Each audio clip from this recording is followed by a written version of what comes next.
Assalamualaikum warahmatullahi wabarakatuh. Nama saya Muhammad Riyad Akbariskullah dari jurusan Administrasi Bisnis. Di sini saya bakal ngasih tahu kalian soal Nike Inc 7P Strategi Marketing Mix. Apa sih marketing mix itu? Jadi marketing mix itu adalah bauran pemasaran. Jadi seperti apa suatu perusahaan atau suatu brand memasarkan brandnya mereka atau produknya mereka. Oke, kita bakal bahas Nike Inch. Langsung aja ke P yang pertama. Nike Inch produk. Biasanya Nike memiliki kata-kata yang sering menonjol di yang ketahui orang-orang, yaitu have a nice day. Dari kata have a nice day. Sepatu adalah produk yang paling populer dari Nike Inch yang kita ketahui. Atau semua orang tahunya Nike itu adalah sepatu. Terkenalnya oleh sepatu. Seperti dipakai oleh Cristiano Ronaldo, pemain bola, pemain basket LeBron James, sepatu basketnya pun ada. Ini Nike itu terkenal dan dibawa oleh artis-artis olahraga. Langsung, yang pertama itu produknya ada footwear. Footwear itu kaki yang digunakan, wear. Jadi udah jelas sepatu dulu yang pertama. Ada Nike Basketball. Ini biasa dipakai oleh LeBron James. Kedua ada Nike Golf. Yang ketiga ada Nike Football. Dulu terkenal dari zaman Mercurial. Itu sepatunya Ronaldo. Zaman saya SD itu sepatu ini terkenal sekali. Sampai sekarang masih produksi. Lanjut, ada Nike Casual. Itu Nike yang sepatunya sering dipakai oleh anak-anak muda zaman sekarang. Air Jordan. Siapa sih yang nggak tahu sepatu ini lagi sering banget di kalangan muda. Ya kan? Nah, Nike ini pemasarannya cukup bagus. Dari produk, dari tampilan produk aja itu tuh bikin anak-anak muda tergiur. Lanjut, yang kedua produknya itu ada aparel. Nah, aparel ini seperti baju dan segala macamnya lah yang biasa orang-orang pakai. Ada Nike Tracksuit. Ini juga cukup rame. Banyak orang yang minat dengan Nike Tracksuit ini. Gunanya untuk apa sih? Gunanya untuk lari pagi.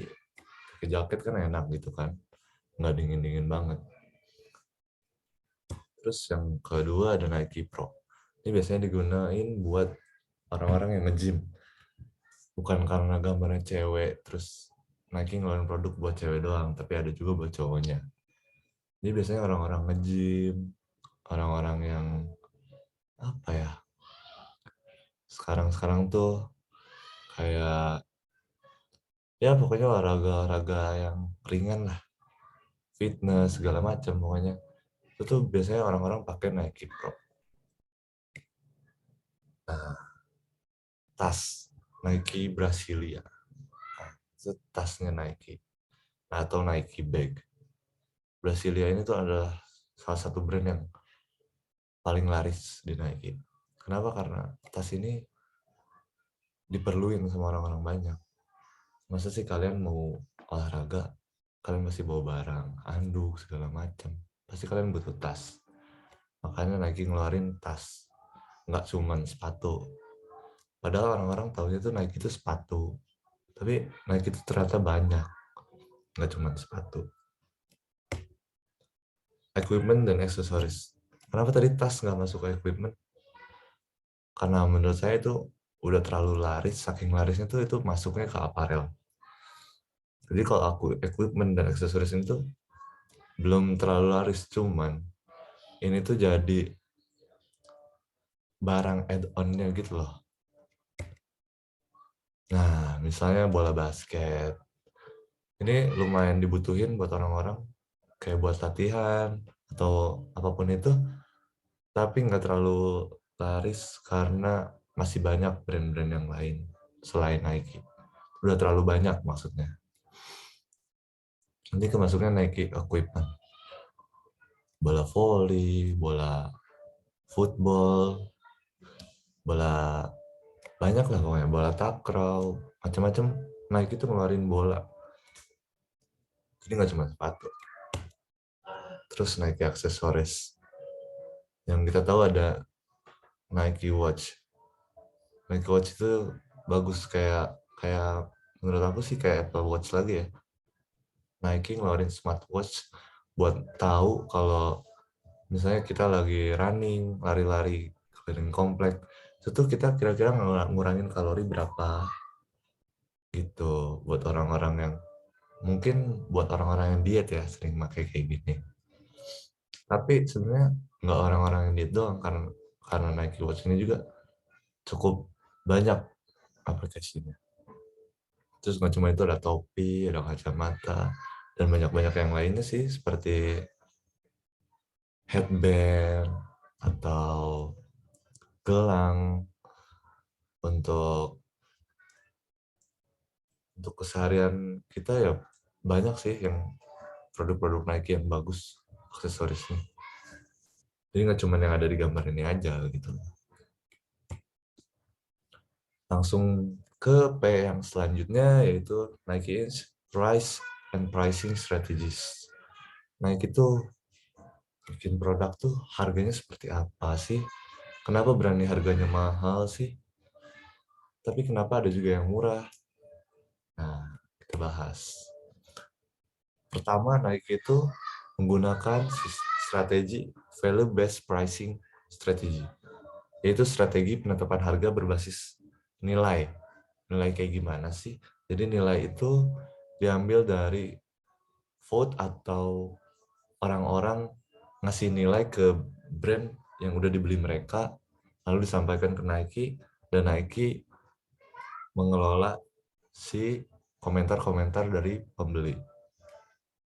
Dari situlah Nike membuat produknya semaksimal mungkin agar laku gitu.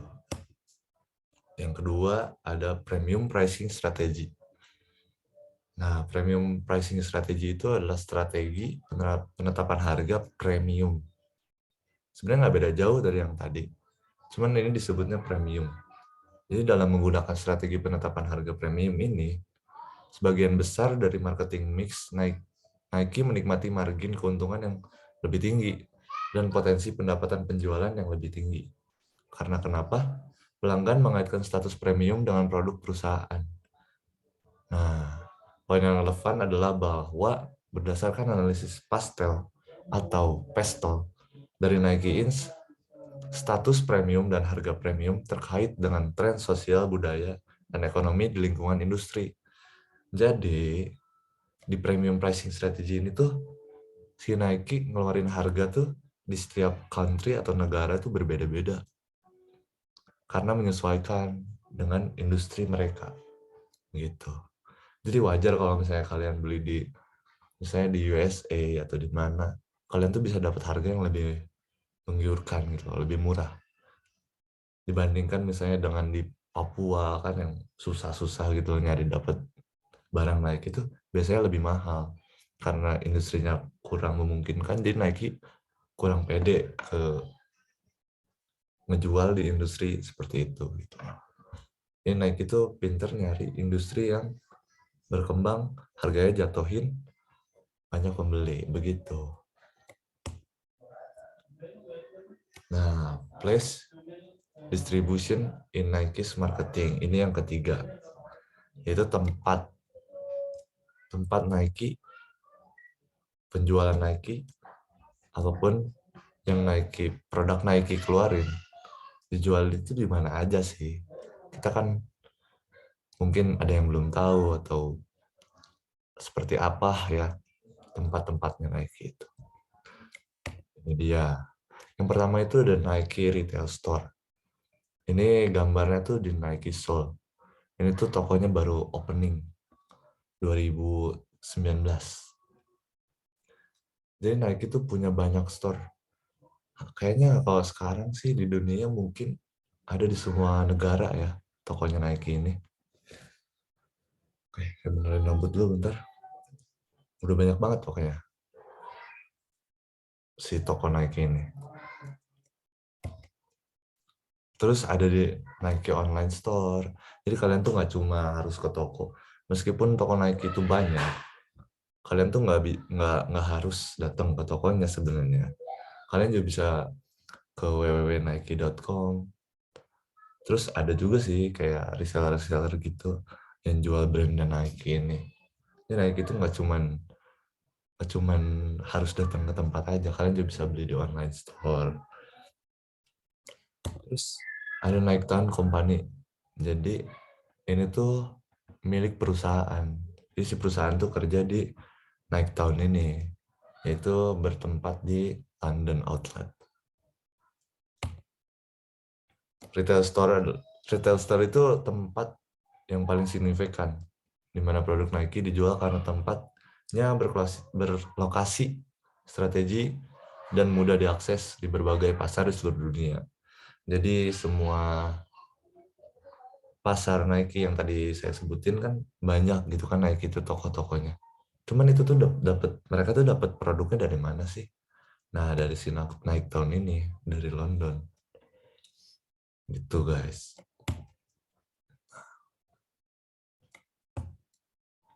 Langsung kita ke materi selanjutnya yaitu Nike Inch Promotion atau Promotional Mix.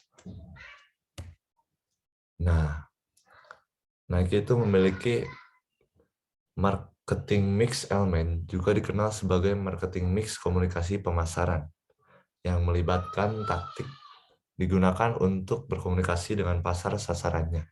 Perusahaan bergantung pada promosi produk yang efektif untuk mempertahankan citra merek. Jadi Nike itu kalau misalnya kan orang, dia tuh gengsi karena mereka punya brand gitu loh. Nah, ini dia salah satu analisis SWOT Nike. Key information about Nike. Originally known as Blue Ribbon Sports until 1971. Jadi Nike itu terkenal itu untuk di kalangan olahraga gitu loh. Pada zaman 1971. Brand inspiration came from the Greek goddess of victory, Nike. Kenapa disebut itu? Karena Nike itu memiliki ide-ide yang bagus di mata orang-orang. Store space, the world's largest Nike store is in London and measure about 42,100 feet. Bayangin tuh 42.000 kaki kayak gimana. Tinggi kan tokonya Nike itu. Brand value of Nike. Setiap tahun tuh Nike itu naik terus. Sekitar 15,9 billion. Bisa dibayangin nggak tuh tiap tahunnya naik 15. Gila nggak tuh? Profit in 2018 gila banget sih.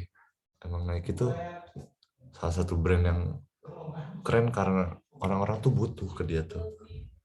Ya sekarang gini deh, olahraga orang perlu segala macam. Pokoknya olahraga tuh yang selalu dibutuhin lah oleh orang-orang. Makanya Nike ini sangat dibutuhkan. Fast is faster. Nah, ini contoh iklannya. Contoh iklan Nike, advertising produk. Seperti ini nih gambarannya. Fast is faster. Strong laces, support bridge, archiless flag notch. Ini salah satu iklannya Nike yang ditampilkan bikin orang-orang tergiur. Ini tuh sepatu running. Cuman karena ada detailnya, orang tuh jadi penasaran kayak nyoba sepatunya. Beneran nggak sih kayak gitu? beneran nggak sih enteng sepatunya Nike? Nah, beneran nggak sih larinya nambah cepet kalau pakai sepatu Nike? Nah, kayak gitu. Terus yang berikutnya tuh personal selling. Ini salah satu contohnya personal selling di Nike. Berikutnya ada sales promotion. Nike juga nggak terlalu gengsi sebenarnya. Nike juga sering kok ngeluarin sale-sale kayak gini. Tapi apa sih di keadaan tertentu Nike tuh ngeluarinnya. Kayak misalnya ada event-event, misalnya back to school kayak yang sering kita dengar kayak gitu. Terus ada public relation. Biasanya tuh kayak reseller-reseller ngejual ke temennya ngejual lagi, kayak gitu-gitu. Jadi Nike itu udah saking besarnya tuh banyak lah reseller-reseller dari luar ke misalnya ke Indonesia. Indonesia pun ada kayak jadi ada suatu toko yang nyatuin brand misalnya Nike, Adidas di dalam satu toko. Tapi Nike nggak kalah saing, maksudnya di reseller juga gitu lah. Yang berikutnya ada Nike Inch People atau Human Resource. Yang kita ketahui, Nike di Indonesia telah beroperasi di Indonesia sejak 1988. Expect nggak sih kalian kalau Nike itu punya pabrik di Indonesia? Kenapa sih Nike lebih milih di Indonesia, kan di luar negeri? Beda guys. Di Indonesia tuh pekerjaannya keras-keras, nggak kayak di luar. Di luar tuh jarang orang mau kerja keras. Banyak sih yang mau, cuman kayak beda deh, kayak produk Indonesia, terus bahan-bahan kulitnya atau bahan-bahan busnya Nike itu tuh sebagian besar tuh diperlukan dari Indonesia gitu loh. Tuh, koordinator perusahaan Nike di Indonesia, Tony Ben, mengatakan perusahaan yang digunakan Indonesia berjumlah 11 kontraktor. 11 kontraktor. Expect nggak sih sebanyak itu di Indonesia? Gila kan? Nah, kita lanjut ke ini adalah susunan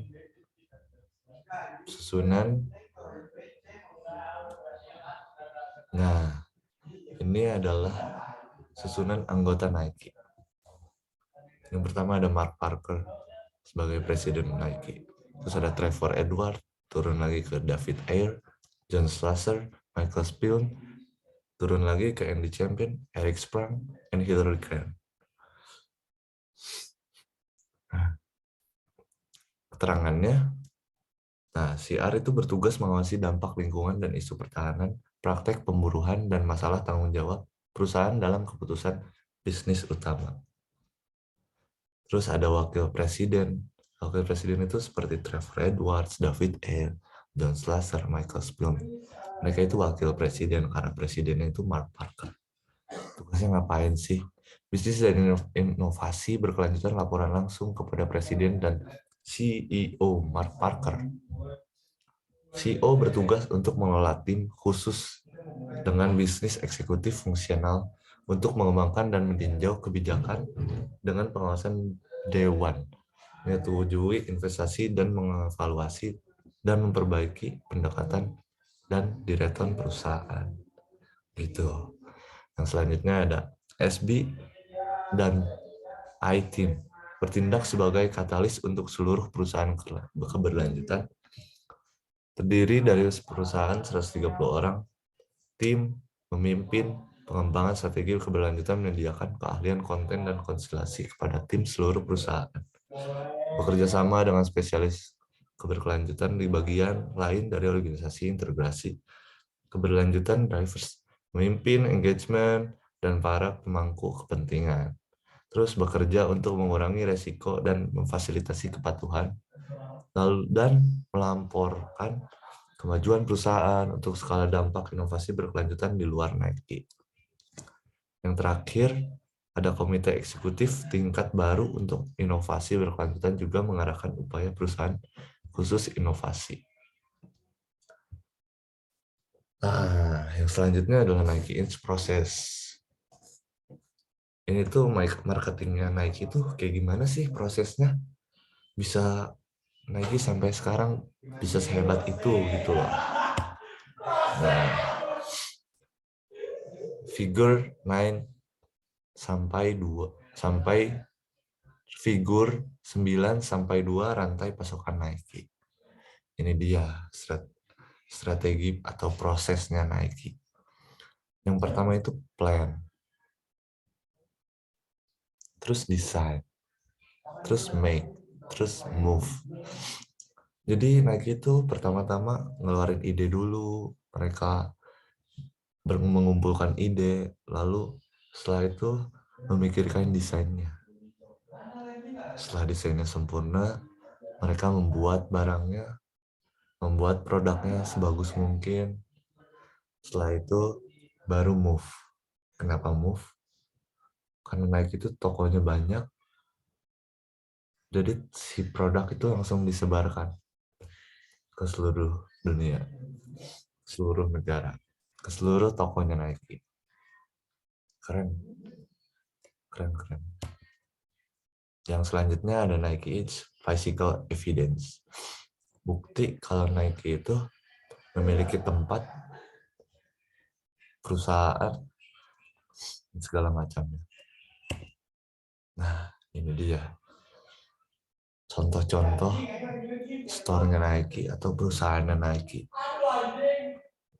Yang pertama ini, yang di sebelah kiri atas, ini perusahaan Nike sekaligus toko yang berada di Tokyo.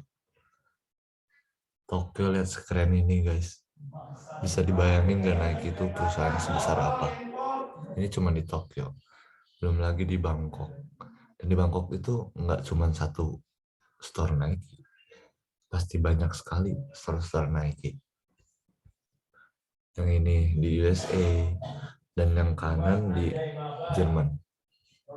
Segede gini gitu loh. Expect nggak sih kalian? Ya pokoknya menurut saya sih, saya salut banget sama Nike. Bisa sehebat itu. Branding mereka tuh bagus menurut saya. Oke, itu dia 7P strategi marketing mix dari Nike Inc. Thanks for your attention. Terima kasih semuanya yang sudah menyaksikan. Wassalamualaikum warahmatullahi wabarakatuh.